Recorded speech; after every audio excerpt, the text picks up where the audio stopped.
Please subscribe to Acharya Harish Shastri Ji channel.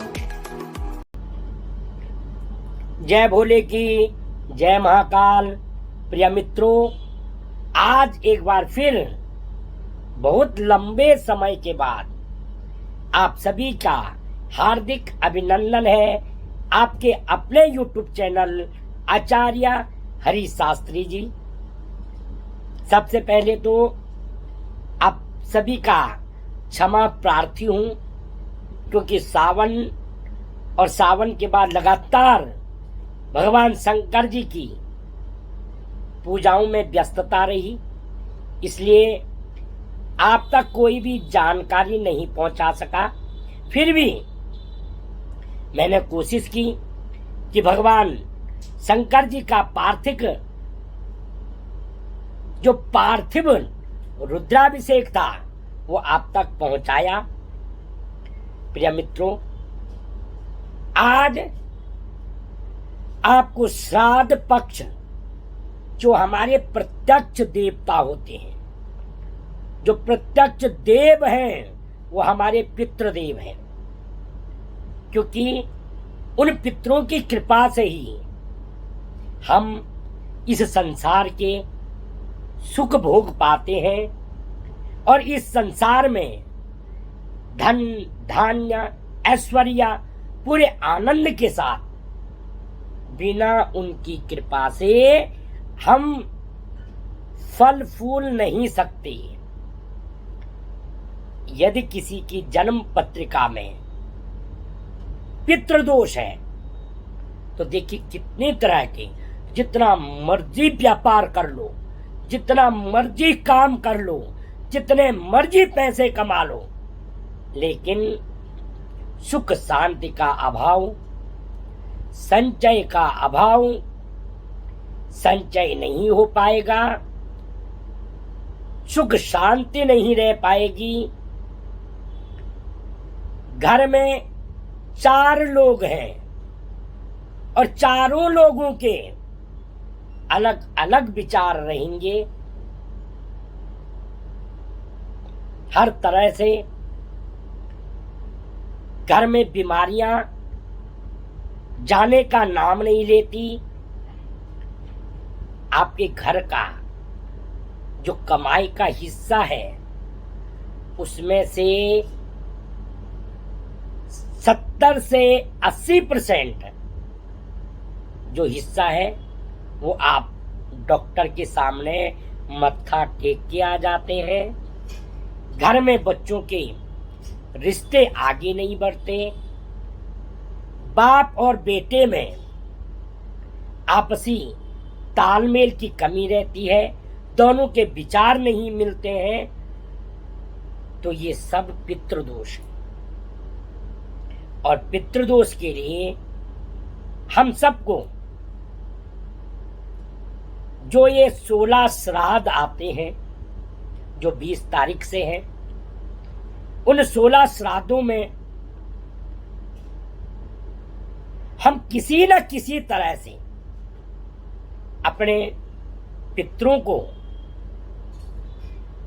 तर्पण भोजन अवश्य करवाएं, क्योंकि नारायण हमारे सभी पितरों को छोड़ देते हैं कि जाओ और जो तुम्हारे बच्चे हैं, तुम्हारी जो संतान है, वो तुम्हें जल अर्पण करेंगे, तुम्हारा तर्पण करेंगे, तुम्हें भोजन करवाएंगे।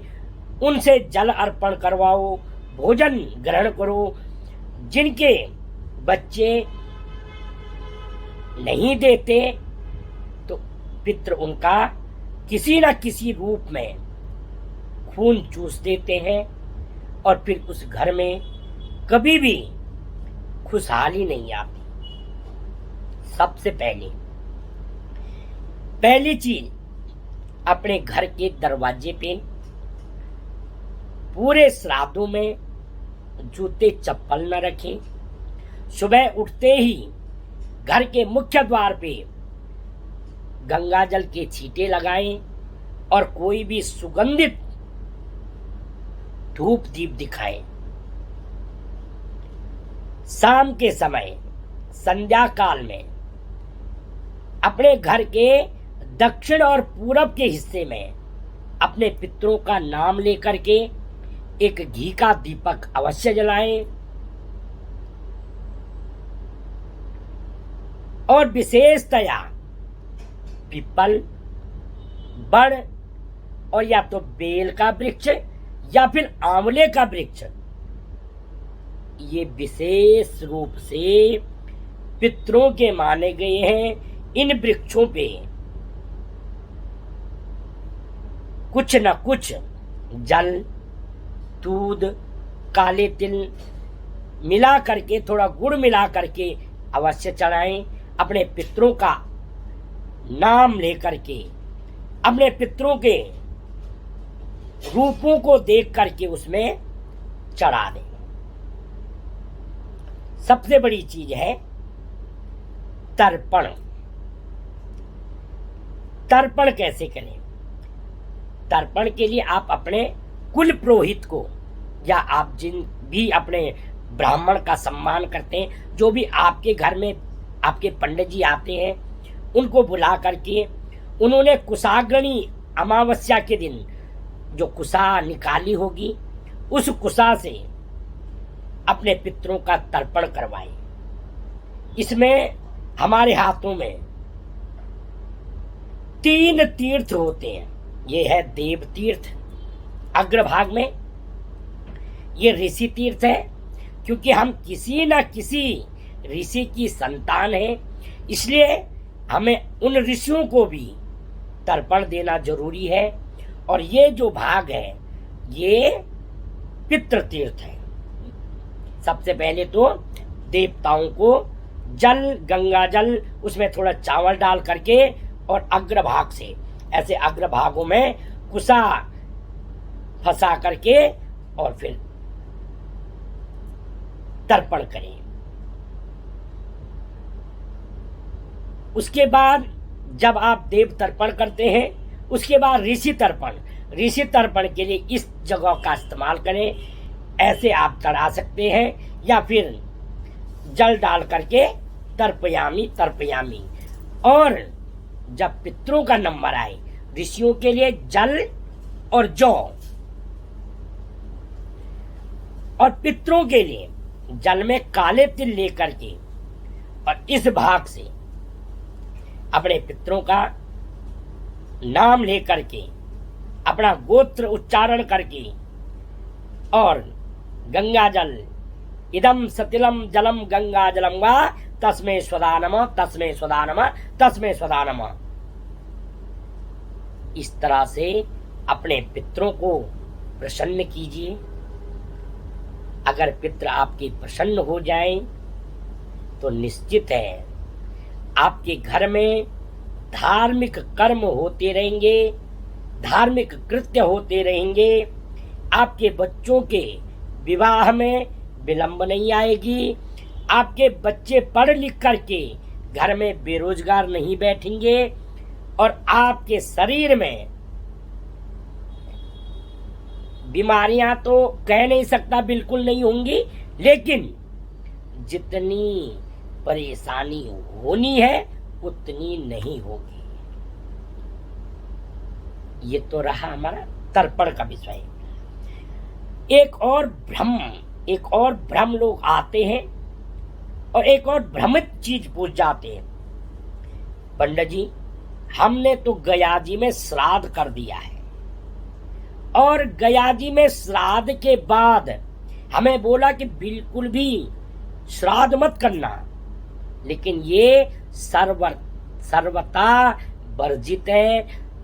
बिल्कुल इस चीज का मैं खंडन करता हूँ। ये चीज खंडन करने लायक है, क्योंकि जो उसमें विधान था कि बार बार आप गया नहीं जा सकते, तो एक बार गया श्राद्ध अवश्य करें।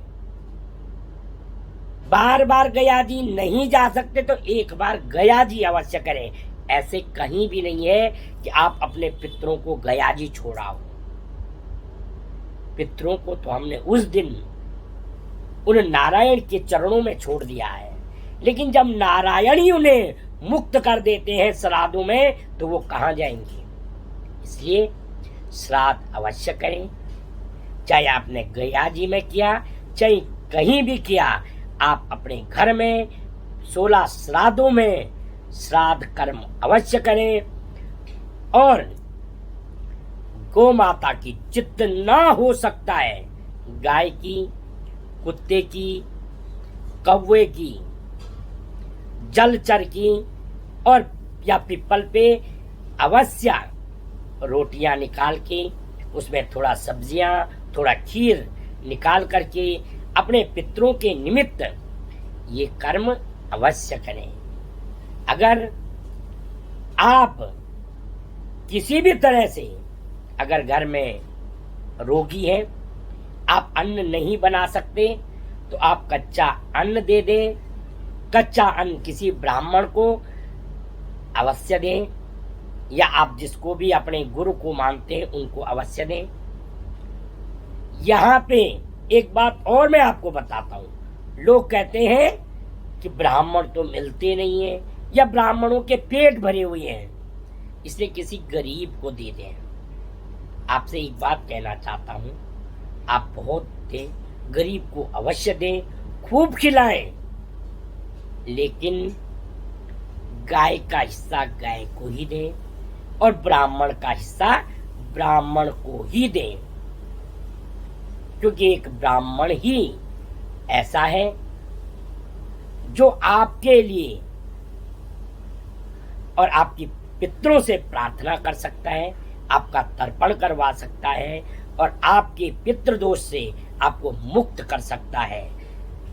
आज आपको इस पितृ पक्ष से पहले ये मैंने बताया। आप सभी से मेरा आग्रह है, प्रार्थना है, आप सभी श्राद्ध पक्ष में अपने पितरों को अवश्य याद करें, उनका आशीर्वाद अवश्य ग्रहण करें। भगवान नारायण आप सभी के पितरों को मोक्ष प्रदान करें और आपके घर में सुख समृद्धि का वास हो, धन धान्य की पूर्णता बनी रहे। आपको अगर मेरा वीडियो अच्छा लगा तो एक बार जय भोले की, जय महाकाल अवश्य बोलें। जय महाकाल, जय भोले।